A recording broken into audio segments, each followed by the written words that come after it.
하나님 말씀 봉독합니다. 윤형기 집사님께서 룻기 2장 1절로 13절 말씀을 교독해 올리겠습니다. 구약 성경 403쪽 룻기서 2장 1절에서 13절 말씀을 교독하겠습니다. 교독한 후에는 찬양대 찬양이 있습니다. 나오미의 남편 엘리멜렉의 친족으로 유력한 자가 있으니 그의 이름은 보아스더라. 모압 여인 룻이 나오미에게 이르되 원하건대 내가 밭으로 가서 내가 누구에게 은혜를 입으면 그를 따라서 이삭을 줍겠나이다 하니 나오미가 그에게 이르되 내 따라 갈지어다 하매 룻이 가서 베는 자를 따라 밭에서 이삭을 줍는데 우연히 엘리멜렉의 친족 보아스에게 속한 밭에 이르렀더라. 마침 보아스가 베들레헴에서부터 와서 베는 자들에게 이르되 여호와께서 너희와 함께 하시기를 원하노나 하니 그들이 대답하되 여호와께서 당신에게 복 주시기를 원하나이다 하니라. 보아스가 베는 자들을 거느린 사환에게 이르되 이는 누구의 소녀냐 하니 베는 자를 거느린 사환이 대답하여 이르되 이는 나오미와 함께 모압 지방에서 돌아온 모압 소녀인데 그의 말이 나로 배를 자는 자를 따라 단 사이에서 이삭을 줍게 하소서 하였고 아침부터 와서는 잠시 집에서 쉰 외에 지금까지 계속하는 중이니이다. 보아스가 룻에게 이르되 내 따라 들으라. 이삭을 주우러 다른 밭으로 가지 말며 여기서 떠나지 말고 나의 소녀들과 함께 있으라. 그들이 베는 밭을 보고 그들을 따르라. 내가 그 소년들에게 명령하여 너를 건드리지 말라 하였느니라. 목이 마르거든 그릇에 가서 소년들이 길러온 것을 마실지니라 하는지라. 룻이 엎드려 얼굴을 땅에 대고 절하며 그에게 이르되 나는 이방 여인이거늘 당신이 어찌하여 내게 은혜를 베푸시며 나를 돌보시나이까 하니 보아스가 그에게 대답하여 이르되 내 남편이 죽은 후로 내가 시어머니에게 행한 모든 것과 내 부모와 고국을 떠나 전에 알지 못하던 백성에게로 온 일이 내게 분명히 알려졌느니라. 여호와께서 내가 행한 일에 보답하시기를 원하며 이스라엘의 하나님 여호와께서 그의 날개 아래에 보호를 받으러 온 내게 온전한 상 주시기를 원하노라 하는지라. 룻이 이르되 내 주여 내가 당신께 은혜 입기를 원하나이다. 나는 당신의 하녀 중에 하나와도 갖지 못하오나 당신이 이 하녀를 위로하시고 마음을 기쁘게 하는 말씀을 하셨나이다 하니라. 오늘 본문의 제목은 이삭 줍기의 은혜입니다. 지금 나오미와 룻이 상처뿐인 모압에서의 생활을 청산하고 고향인 베들레헴으로 돌아오게 됐습니다. 그렇지만은 베들레헴으로 돌아왔다고 해서 당장 뭔가 달라지는 것은 아닙니다. 여전히 상황은 녹록지가 않습니다. 흉년이 지나고 이제 곡식을 거두기는 하지만은 회복이 금방 그렇게 되는 것은 아니죠. 회복에는 반드시 시간이 필요한 법입니다. 중요한 것은 하나님께서는 돌아온 자들을 반드시 책임진다는 것입니다. 한번 따라해 보실까요? 하나님은 돌아온 자들을 책임지신다. 시작. 하나님은 돌아온 자들을 책임지신다. 아멘. 오늘부터 나오미와 룻을 위해서 하나님께서 준비하신 것들이 2장, 3장, 4장에 걸쳐서 계속해서 펼쳐집니다. 여호와 일의 하나님이잖아요. 하나님이 여호와께서 준비하시리라 이 아브라함이 그랬던 것처럼 하나님이 오늘 본문을 통해서 이 룻의 가정에 준비해 주신 것이 무엇인지를 살펴면서 함께 은혜 나누기를 바랍니다. 또한 여전히 구원의 땅에 들어왔지만은 인생의 어려움을 겪고 있는 우리 모두에게도 힘과 위로가 되는 시간 되시기를 주님의 이름으로 축복합니다. 오늘 세 가지 대주로 말씀을 나누겠는데요. 하나님이 준비하신 것이 무엇입니까? 먼저 하나님이 준비하신 양식이 있습니다. 그것은 떨어진 이삭입니다. 그리고 하나님이 준비하신 삶의 지혜가 있습니다. 그것은 은혜로 사는 것입니다. 그리고 하나님이 준비하신 기회가 있습니다. 그것은 바로 작은 일이라고 하는 것입니다. 이 세 가지 내용을 생각하면서 함께 은혜를 나누기를 바랍니다. 첫 번째로 하나님이 준비하신 양식이 있었습니다. 이것은 떨어진 이삭이라고 하는 것입니다. 하나님은 베들레헴 떡집에, 베들레헴이 뜻이 뭐라고요? 떡집이라는 뜻을 가지고 있습니다. 베들레헴의 떡집입니다. 근데 그 떡집에 떡을 준비하십니다. 보리 추수 때 이들이 돌아오게 됐다는 겁니다. 딱 돌아왔는데 그때가 마침 보리를 추수하는 때라고 하는 것입니다. 앞에 1장 22절에 보시면 나오미가 모압 지방에서 그의 며느리 모압 여인 룻과 함께 돌아왔는데 그들이 보리 추수 시작할 때에 베들레헴에 이르렀더라 그랬습니다. 이스라엘 땅에서 추수는 농사 짓지 못한 자들에게도 희망입니다. 왜냐하면 그 이유는 하나님이 정해놓으신 법이 있기 때문입니다. 그것은 곡식을 벨 때 바닥에 떨어진 것을 줍지 말라는 율법을 정해놓으신 겁니다. 거둘 것이 없는 가난한 사람, 고아와 과부, 나그네들도 밭에 떨어진 나달을 통해서도 먹고 살게 하시려고 하는 하나님의 섭리였죠. 이스라엘 백성들이 이 법을 잘 지킨다고 하면 이스라엘에 굶어 죽는 사람은 없었을 것입니다. 이것은 당시에 하나님이 허락해 주신 아주 지혜로운 사회보장제도라고 할 수 있습니다. 사실 가진 자가 생색을 내면서 나눠주는 것보다는 그냥 자연스럽게 밭에 나가서 줍도록 하는 것이 훨씬 더 지혜로운 방법일 수 있습니다. 사람은요, 나눠주는 것이 훨씬 더 어렵다고 하는 것을 알아야 합니다. 우리가 뭐 복지단체에 계신 분들도 있습니다만 모금을 하는 것이 오히려 쉬워요. 그러나 나눠줄 때는 훨씬 더 조심하면서 훨씬 더 지혜롭게 나누어줘야 뒤탈이 없습니다. 나누어줄 때 이제 잘못하면은요, 그냥 저 사람 너무 건방지다, 방만하다, 혹은 교만하다 이런 생각을 사람들이 심어줄 수가 있기 때문에 훨씬 더 조심스러운 것입니다. 사실 인간의 탐욕적 본성은요, 바닥에 떨어진 나달 한 개도 남에게 허락하지 않잖아요. 근데 여러분, 바닥에 떨어진 이것을 줍지 말라고 하신 율법을 정해주심으로 말미암아 그 뒤에 나그네와 고아와 과부와 가난한 사람들이 얼마든지 밭에 나가서 누구 눈치 볼 것도 없고 누구에게 자존심 상할 것도 없고 그냥 그 율법을 따라서 얼마든지 그들은 자존심에 상처를 받지 않고 그들의 생명을 유지할 수가 있었던 것입니다. 여러분, 오늘날 사람들이 어떤 추수를 할 때 나달 하나로도 떨어지는 것이 참 쉽지 않잖아요. 저도 어린 시절에 우리 어머님 옆에 텃밭에다가 이제 옥수수도 심고 또 깨도 심고 하는 털어보는 일들을 했던 적이 있습니다.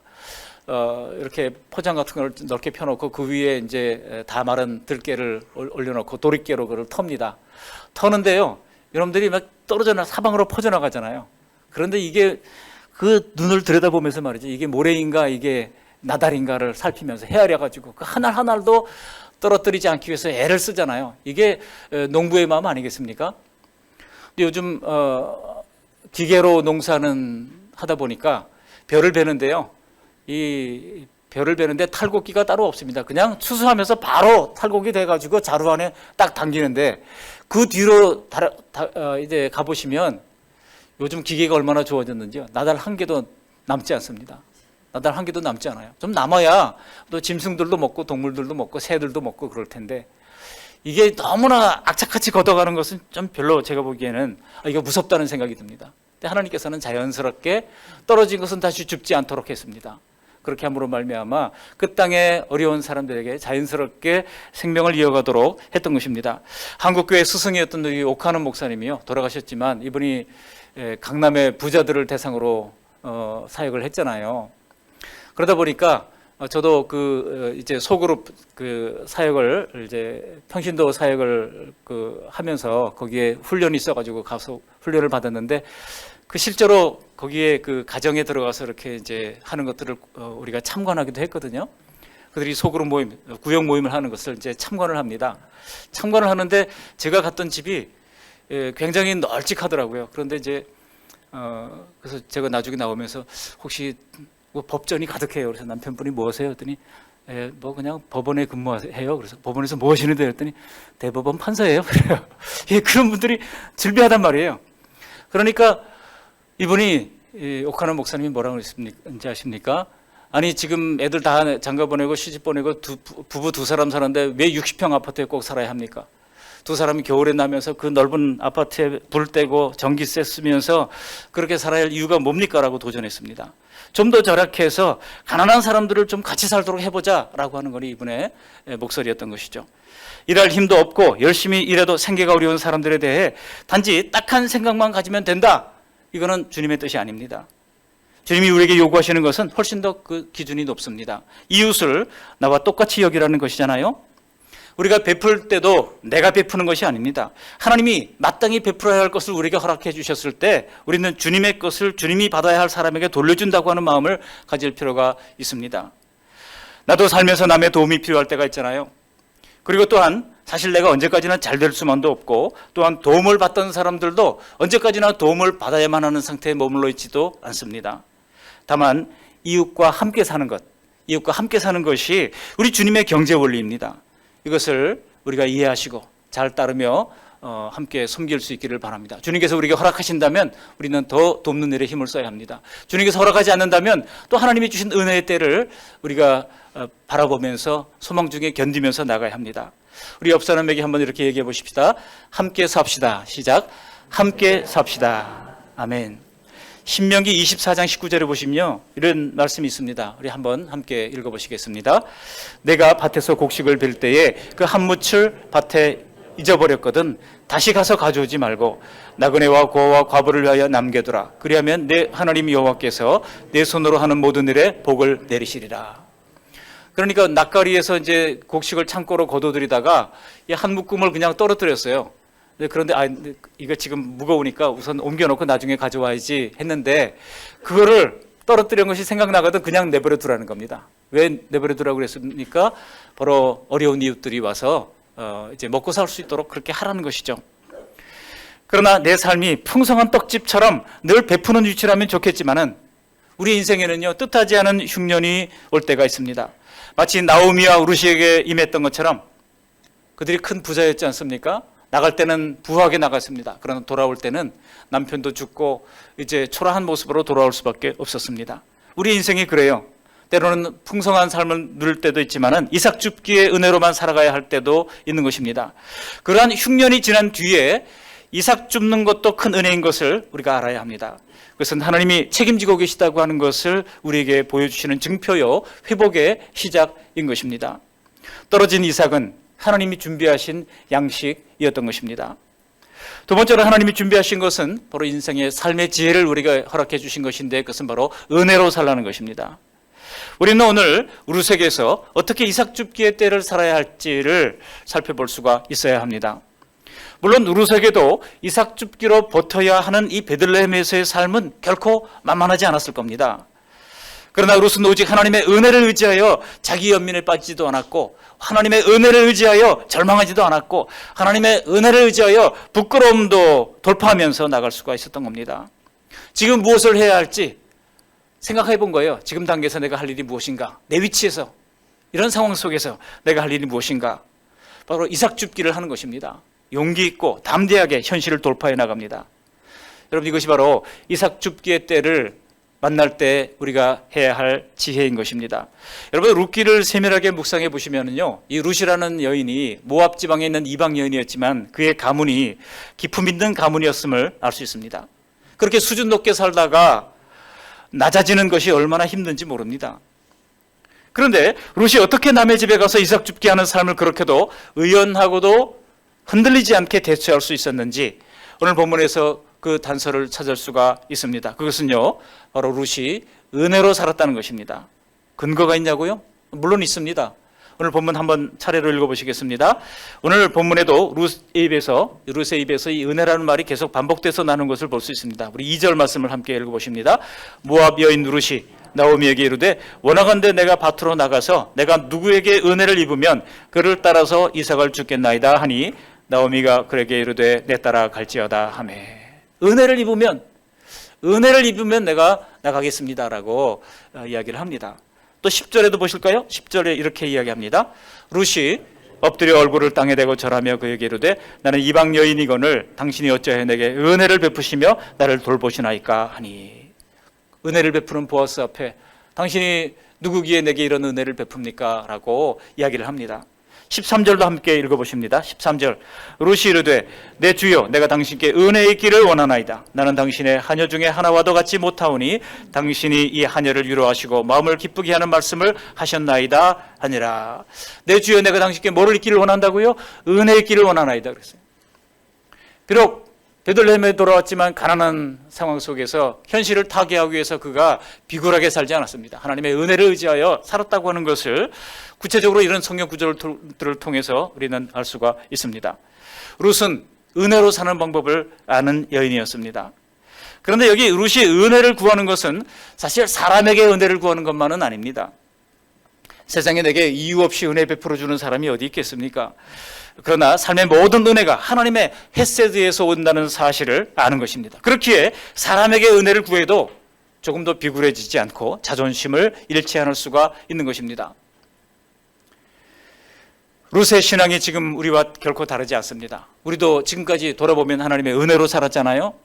나는 내가 가진 힘으로 살아가고 나는 나 홀로 잘 살 수 있다라고 하는 것은 하나님 편에서 볼 땐 대단히 위험한 생각입니다. 하나님의 은혜로 우리의 인생을 둘러주지 않는다고 하면 내가 가진 모든 실력과 내가 가진 모든 장점으로도 망신만 당하는 게 세상 아닙니까? 지금 대선 후보들 보세요. 얼마나 장점이 많았고 가진 것들이 많았습니까? 그럼에도 불구하고 내가 가진 것만으로 살라 그러니까 다 망신당하잖아요. 룻이 사랑했던 재산, 남편, 나오미의 그 많은 재산, 자식들 모두 잃고 말았던 건 아니겠습니까? 자랑하는 것은요 다 잃어버릴 때가 있어요. 베들레헴에 와서도 하나님의 은혜를 의지하지 않았다면 여러분 어떻게 됩니까? 나오미처럼 무너지고 마는 겁니다. 여러분 나오미가 지금 무너져 있다고 하는 것은 이 룻의 시어머님 나오미가요 굉장히 지금 낙담하고 있다고 하는 사실을 우리는 알 수 있습니다. 2절에서 알 수 있는데요. 2절을 다시 한번 읽어보십니다. 2절 모압 여인 룻이 나오미에게 이르되 원하건대 내가 밭으로 가서 내가 누구에게 은혜를 입으면 그를 따라서 이삭을 주겠나이다 하니 나오미가 그에게 이르되 내 따라 갈지어다 하매.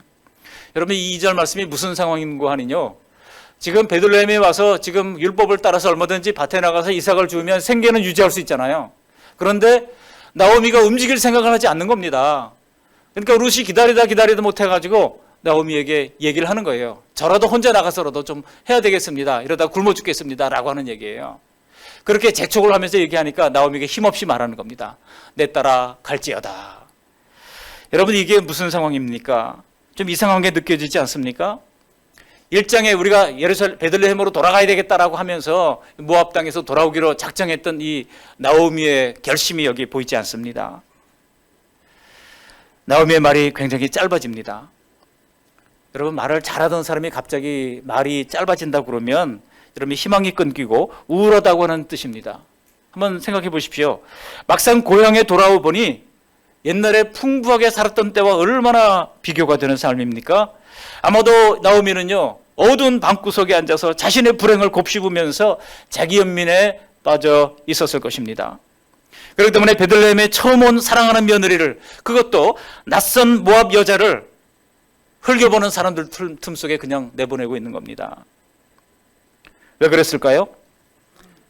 여러분 나오미가 뭐 거동을 못할 정도입니까? 그렇지는 않잖아요. 모압에서 베들레헴까지 80km의 그 험난한 길을 함께 이 젊은 룻과 더불어 여행을 해서 왔던 사람입니다. 모압에서 돌아올 때도 걸어서 베들레헴까지 올 정도로 건강이 있었던 나오미입니다. 만약 나오미가 며느리와 함께 나갔다고 그러면 서로 의지하면서 2배의 곡식을 더 거둘 수 있었지 않았겠습니까? 그렇지만 지금 나오미로서는 그럴 힘이 나지 않는 겁니다. 왜 그렇습니까? 자존심 때문에 그렇습니다. 자존심 때문에. 모두가 자기를 알아보는 베들레헴 아닙니까? 모두가 자기를 알아보는 이 땅에서 한때 유력했던 나오미가 지금 허리를 구부려서 남의 밭에서 떨어진 곡식 이삭을 줍는 모습은 누구에게라도 보이고 싶지 않았을 것입니다. 여러분 사람의 멘탈이 생각보다 그렇게 강하지 않습니다. 강하다고 생각하고 잘 견딘다고 생각하다가도 댓글 한 줄에 무너지는 것이 사람 아닙니까? 믿었던 사람 말 한마디에 무너지고 절망적인 생각 하나에 무너지고 마는 것입니다.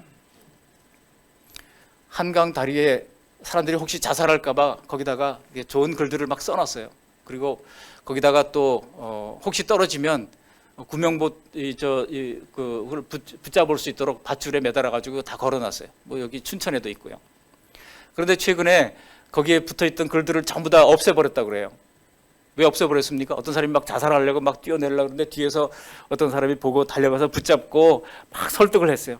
그래도 죽을 용기로 살아보십시다. 막 격려를 하니까 마음속으로 그래, 다시 한번 죽을 용기로 살아봐야지 하고 띡 돌아섰는데 뒤에 뭐가 써 있냐면은 다시 생각해 보세요라고 써 있었어요.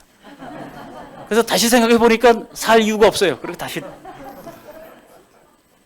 오해를 살 수 있기 때문에 그 모든 글을 지금 다 띄었다 그래요. 한강다리에서. 이 세상에서 정말 말 한마디 때문에 무너지는 경우, 생각 하나 때문에 무너지는 경우가 얼마나 많은지 모릅니다. 네, 여러분, 이것은 현실입니다. 우리 중에 그 누구라도 어느 때든지 그런 상태에 놓일 수가 있습니다. 여러분, 그럴 때 어찌해야 하겠습니까? 바로 은혜로 굳게 서 있는 것입니다. 은혜로 어떻게 굳게 설 수 있습니까? 이것은요, 먼저 은혜를 받은 사람이 이삭을 거두어가지고 용기를 줘야 합니다. 자, 이제 이만큼 거두었으니 좀 먹고 힘을 내서 다시 한번 그 다음 단계로 나갑시다. 이렇게 해야 합니다. 필시 우리에게도 진심으로 귀 기울이는 공감정 경청을 했던 사람들, 그 말 한마디 때문에 힘을 얻고 용기를 얻었던 때가 있었을 겁니다. 최기동 할아버지라고 하는 분 얘기 아시죠? 이제 꽃동네 동산 얘기입니다. 그 할아버지가 뭐라고 그랬어요? 얻어먹을 수 있는 것도 은혜입니다. 그랬잖아요. 이 최기동 할아버지가 거지로 맨날 동량을 다녔어요. 그런데 보니까 자기는 열심히 동량을 다닐 수 있는 두 다리에 튼튼한 힘을 허락해 주셨지만은 어떤 데 다리 밑에서 보니까 다리가 병이 나가지고 걷지도 못하는 사람들이 있는 겁니다. 그래서 자기가 열심히 동량을 해와서 그 사람들을 먹여줍니다. 재워줍니다. 그렇게 자기가 돌본 몸 아픈 거지들이 20명이나 됐어요. 그러면서 그가 고백했던 것이 뭡니까? 얻어먹을 수 있는 힘을 주신 것도 은혜입니다라고 하는 그런 고백을 했지 않습니까? 거기에 은혜 받은 어떤 신부분이 한 분이 이제 꽃동네를 지금 크게 일으켜가지고 이제 전 세계적인 주목을 받게 된 상황 가운데 있습니다. 얻어먹을 수 있는 것도 은혜인 것입니다. 내가 먼저 얻어먹어서 힘을 얻고 또 옆에 있는 사람들을 우리가 격려하며 도전할 수 있다면 여러분 이거보다 더 큰 은혜가 어디 있겠습니까? 그러다가 언제 나오미가 정신을 차립니까? 나오미가 정신을 차리는 것은요, 이제 룻이 나가서 이삭을 거뒀는데 17절에 보시면은요, 보아스의 배려로 말미암아 그날 한 에바를 얻었다는 겁니다. 한 에바는 당시 이스라엘의 도량형인데요, 22kg 정도 되는 것입니다. 22kg 되는 자루에 하나 가득 꽉꽉 채워서 돌아왔다고 하는 것입니다. 더구나 룻이 나오미의 유력한 친척 보아스라고 하는 사실을 알게 되고 그의 호의를 받게 됐다고 하는 소식을 들었을 때 드디어 이 말 잘하던 나오미의 입술이 술술 풀리기 시작합니다. 비로소 하나님께 대한 믿음의 말이 터져나오기 시작합니다. 여러분, 우리가 아무리 믿음이 있다고 해도 혹독한 현실에서 섰다가 넘어졌다가를 반복할 수밖에 없습니다. 그럴 때 누군가를 통해서 외부의 힘이 필요합니다. 그럴 때 누군가 외부에서 붙잡아 주시는 능력이 필요한 거예요. 누군가 외부에서 손잡아주고 이끌어주고 다시 한번 해보자 용기를 주고 격려를 줄 때에 우리는 그 은혜의 징표를 의지해서 힘을 얻으면서 고난의 때를 지나게 되는 것입니다. 가족이든 어떤 인간관계이든 이 사실을 우리가 기억했으면 좋겠습니다. 흙으로 지어진 인간은 도자기처럼 깨지기 쉽습니다.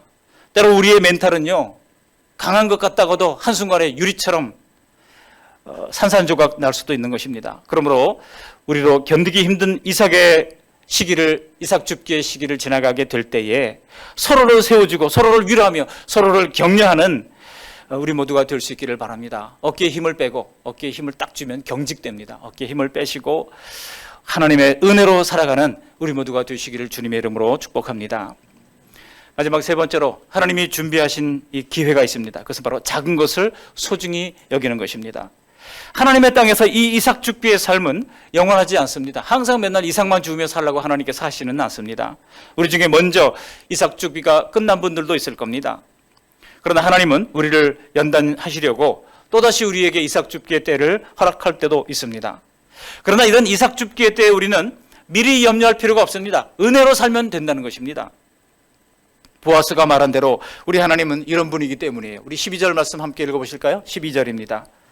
여호와께서 내가 행한 일에 보답하시기를 원하며 이스라엘의 하나님 여호와께서 그의 날개 아래 보호를 받으러 온 내게 온전한 상 주시기를 원하노라 하는지라.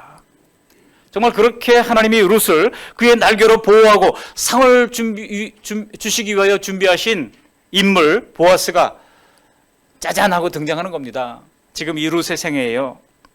여러분, 룻기는요, 룻이라고 하는 이 실제 인물의 관점에서 보면 하나님이 보내주신 이 보아스를 만나서 이방인 여인이었던 그가 언약의 백성으로 돌아오게 된다고 하는 그 내용입니다. 물론 보아스는 우리의 운명을 사망에서 생명으로, 심판에서 영생으로 반전시켜 주시는 예수 그리스도를 예표합니다. 오늘 본문에서 룻이 보아스를 만나는 과정에서도 성도들을 하나님의 회복으로 이끄시는 놀라운 과정을 우리가 볼 수가 있습니다. 다만 거기에는 하나님이 하시는 부분이 있고 룻이 해야 할 부분이 있습니다. 이것이 하나님의 주권과 인간의 책임입니다. 하나님의 섭리와 인간의 책임, 하나님이 하실 부분이 있고 인간이 해야 할 책임이 있습니다. 우리는 누구를 보면서 우리가 해야 할 책임을 다하면 됩니까? 룻을 보면서 하면 됩니다. 우리는 룻이 해야 할 부분을 하면 됩니다. 그렇다면 여러분, 룻이 한 일이 뭡니까? 룻이 한 일은요, 우선 룻은 생계를 위해서 자신에게 주어진 유일한 일터로 나간 것입니다. 매일 나에게 주어진 일을 성실하게 하는 것은 하나님이 준비하신 다음 것들과 연결되는 징검다리가 되는 것입니다. 만일 룻이 수치심에 사로잡혀가지고 그 밭에 나가지 않았다 그러면 어떻게 되겠습니까?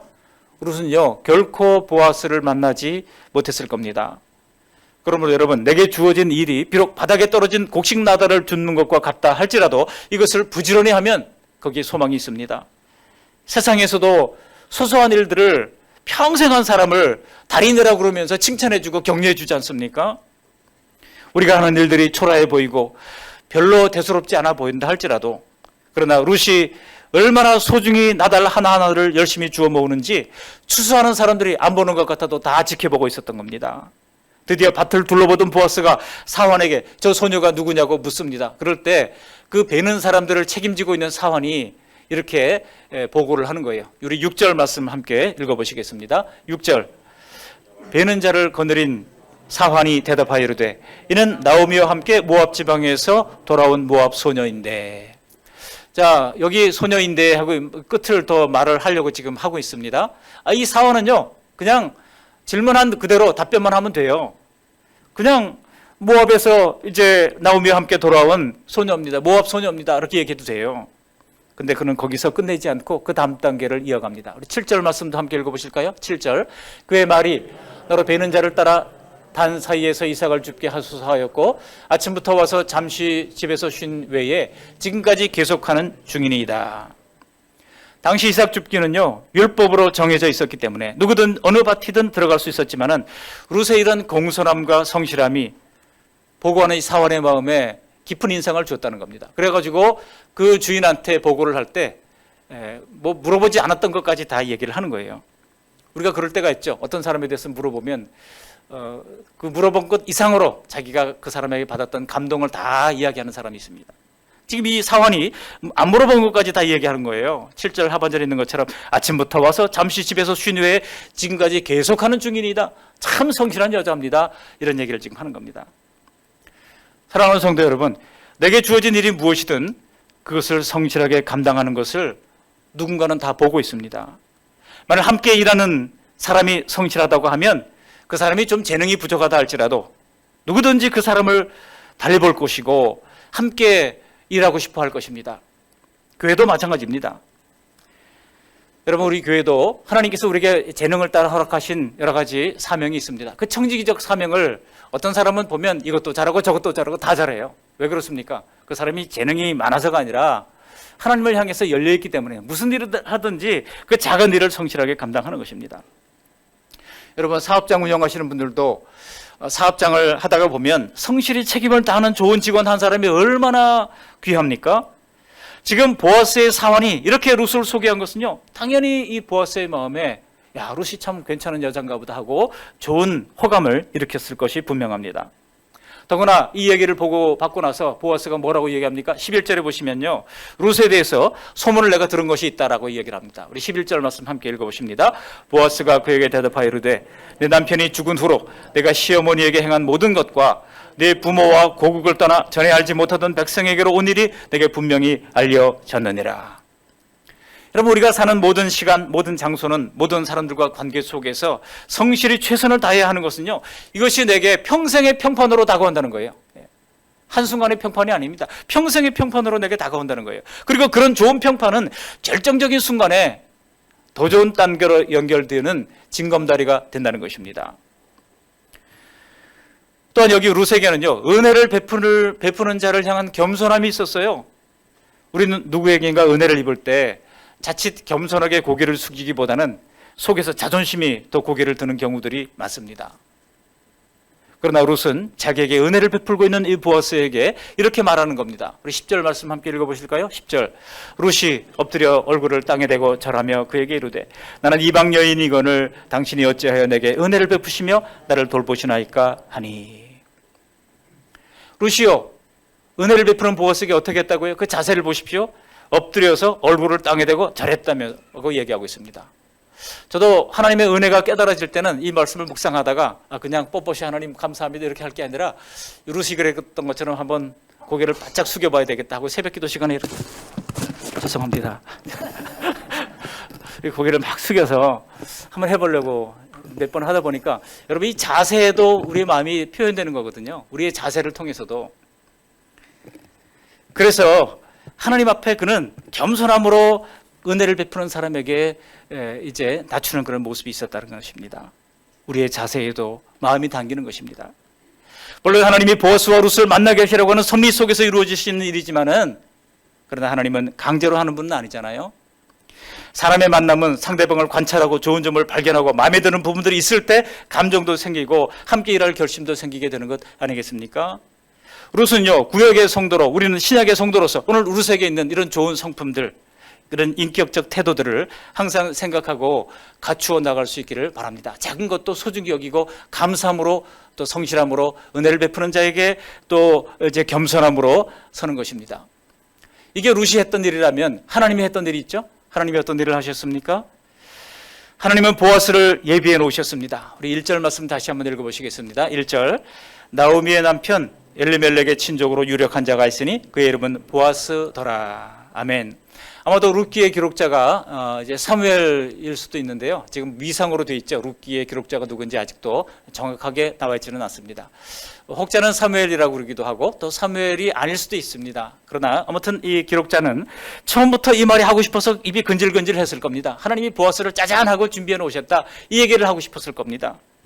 베들레헴에서 나오미의 친족이요 대부호였던 보아스가 살고 있었는데 나오미와 룻이 생활이 1장에 마치 흑백영화와 같다 그러면 이제 2장부터 지금 보아스가 짠하고 등장하는 모습은 칼라 영화처럼 보입니다. 청천연색 OLED로 이제 보여지는 그런 놀라운 청천연색 칼라 영화가 지금 등장하고 있는 것만 같아요.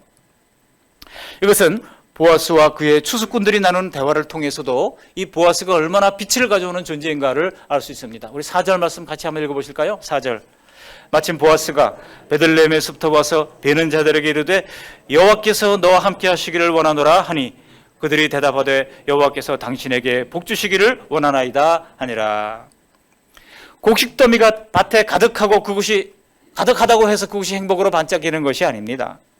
먼저 하나님이 함께 하셨고 풍성한 복을 주셨기에 이 보아스가 생활하는 모든 영역들이 지금 밝고 희망적으로 빛나는 것을 봅니다. 이 4절의 대화가요 보통 대화가 아니잖아요.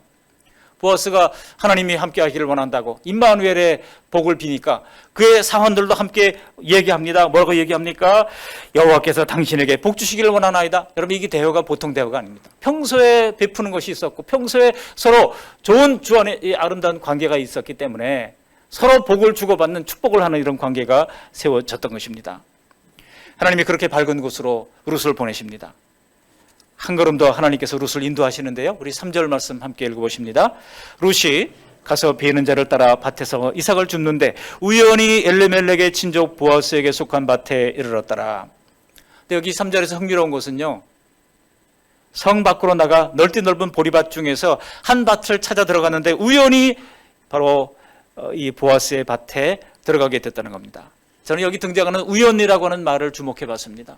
근데 여기 우연은 인간의 편에서 볼 때 우연이지만 하나님의 편에서 볼 때는 이건 결코 우연이 아닙니다.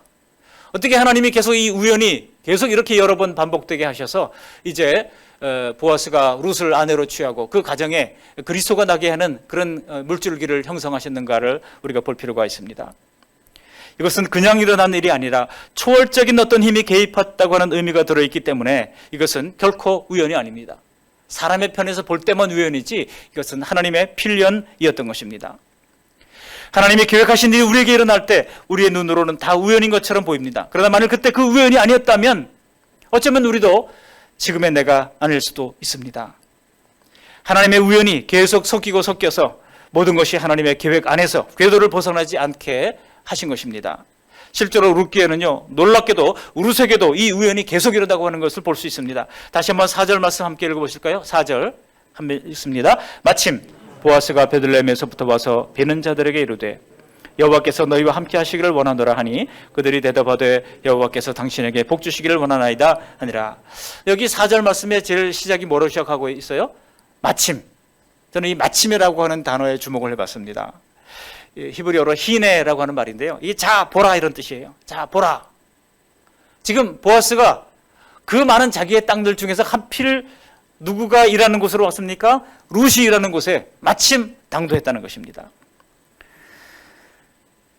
룻이 이삭을 주우러 간 그날 보아스가 자기 밭에 추수 상황을 보러 나왔는데 그 광활했던 그의 땅 중에서도 들판 지금 여기저기 지금 추수를 하느라고 사람들이 추수를 하고 있고 또 줍는 자들이 그 곡식단 사이에서 줍고 있고 이러는 상황입니다. 그런 북적거리는 상황 속에서 보아스의 눈에 우연히 룻이 일하는 이런 밭에 오고 싶었던 겁니다. 이게 우연이겠습니까? 하나님이 함께 하셨던 것이죠.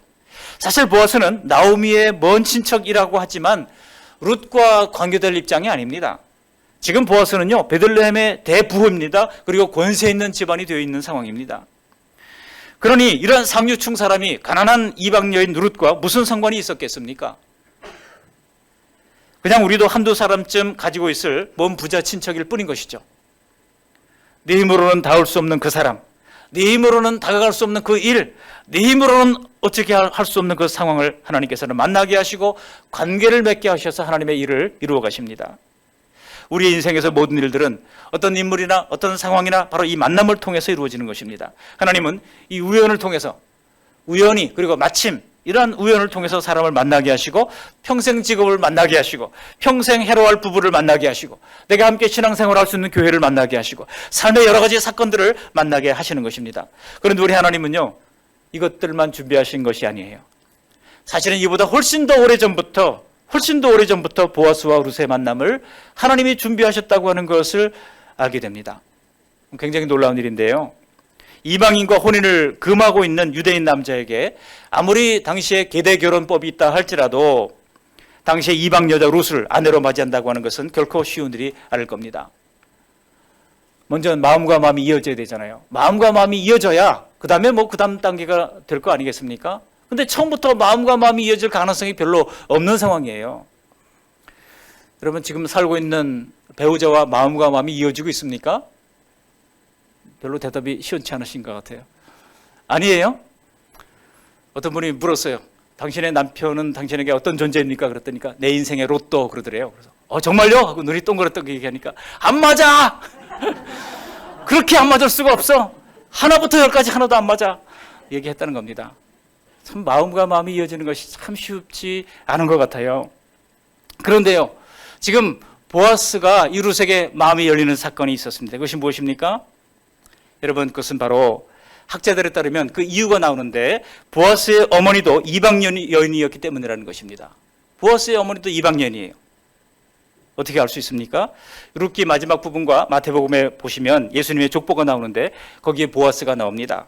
거기 보아스의 아버지가 살몬이라고 하는 사람인데요, 이 살몬이 마태복음 1장 5절에 보면 라합에게서 보아스를 낳았다고 이야기하고 있습니다. 같이 한번 읽어보실까요? 살몬은 라합에게서 보아스를 낳고. 여러분, 라합이 누굽니까? 여호수아가 가나안 정복 전쟁을 할 때 제일 먼저 난공불락의 요새 여리고성을 점령하지 않습니까? 그 성 여리고를 미리 정탐하러 정탐꾼들을 보냈는데 이제 초병들이 나오니까 라합이 그 정탐꾼들을 숨겨주었던 겁니다. 그 정탐꾼들을 숨겨주었던 기생 라합이 바로 이제 보아스의 어머니였던 겁니다. 보아스의 마음이 이방 여인에 대해 쉽게 호의를 가질 수 있었던 것도 그런 가정적 배경이 작용했다는 것입니다.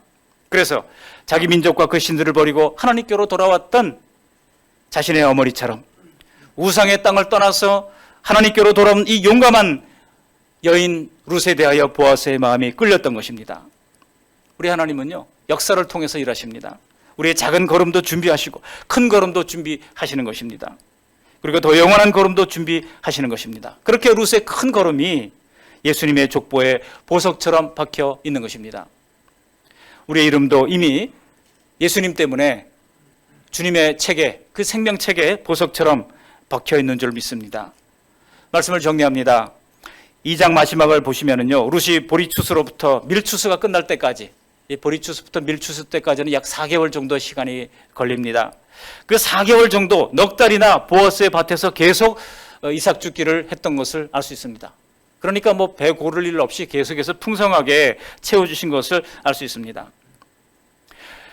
땅에 허리를 굽히고 살아야 하는 이 고단한 인생은 하나님이 정해주신 기간만큼 감당해야 합니다. 그리고 이삭 줍기의 기간은 다 하나님의 은혜로 살아야 합니다. 그리고 큰 일도 작은 일로부터 시작하는 것을 알고 그것이 비록 비천해 보인다 할지라도 때로는 대단치 않아 보인다 할지라도 그 일을 감사함으로 성실하게 감당하게 될 때 이것이 바로 하나님이 이 땅에서 우리가 살아갈 수 있는 이 이삭 줍기의 때를 살아가는 지혜인 것을 오늘 본문은 힘주어서 우리에게 말씀하고 있는 것입니다. 우리 옆 사람에게 한번 얘기해 보실까요? 작은 일들도 하나님이 준비하신 기회의 문입니다. 시작. 작은 일들도 하나님이 준비해 주신 기회의 문입니다. 우리는 평범하고 안전한 삶을 원하지만은 누군가의 말대로 깨끗한 종이보다 구겨진 종이가 훨씬 더 멀리 나갈 수 있습니다. 지금 내 인생도 내 일도 내 모든 관계도 내 마음도 때로는 구겨진 것 같을지라도 하나님께서 우리를 더 멀리 보내시기 위한 하나님의 연단의 기회인 줄 아시고 지금 이 어려운 때를 잘 헤쳐나갈 수 있기를 주님의 이름으로 축복합니다. 그리하여 하나님께서 주시는 그 예비한 놀라운 은혜를 날마다 만나는 저와 여러분들이 되시기를 주님의 이름으로 축복합니다. 아멘. 고마우신 하나님 아버지 감사합니다. 돌아온 이들을 위하여 하나님이 준비하신 것들을 살폈습니다. 준비하신 양식이 있습니다. 떨어진 이삭이 있었고 준비하신 지혜가 있습니다. 은혜로 살아가는 것입니다. 준비하신 기회가 있습니다. 작은 것으로부터 하나님께서 준비해 주십니다. 내 힘과 내 능력을 의지하지 아니하고 하나님의 은혜로 살 수 있도록 도와주시고 작은 것이 징검다리가 되어서 더 나은 다음 단계로 나가는 귀한 기회가 됨을 믿고 주일부터 시작하는 한 주간도 주어진 작은 일에 충실할 수 있도록 은혜 베풀어 주시옵소서. 예수님 거룩하신 이름으로 감사하며 기도합니다. 아멘.